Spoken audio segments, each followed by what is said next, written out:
Hey guys, finally হচ্ছে আমি ready হয়ে গেছি আর আবিরও এদিকে রেডি হচ্ছে। তারপরে আমরা কার বুক করে চলে গেছিলাম পাকুড় থেকে ফারাক্কা। কেন যাচ্ছি সেটা তোমরা অলরেডি বড় ব্লগে দেখে নিয়েছো। যদি না দেখে থাকো আমার নামের নিচে ক্লিক করে দেখে নাও বড় ব্লগটা। সবাই মিলে রেডি, স্টেশনে এসে মাখানা আর গ্রিন টি খেয়ে নিলাম। তারপর একটুখানি ওয়েট করে খেয়ে নিয়েছিলাম ড্রাই ফ্রুটস। আবারও একটুখানি ওয়েট করে আমাদের ট্রেনের জন্য অপেক্ষা করছিলাম। কথাটা শুনতে মজা পেলে তাই বললাম। যাই হোক, ভুল ত্রুটি ধরো না।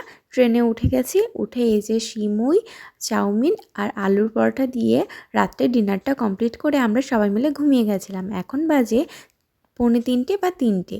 সবাই মিলে উঠে গেছি কারণ এবার আমাদের ট্রেন থেকে নামতে হবে। ব্রাশ করে নিয়েছিলাম, ফ্রেশও হয়ে গেছিলাম ট্রেনের মধ্যেই। এই যে বিছানাটাকে বাই বাই করে বেরিয়ে পড়লাম। কলকাতা স্টেশন প্রথমবার এলাম, কেমন লাগলো ব্লগটা জানিও।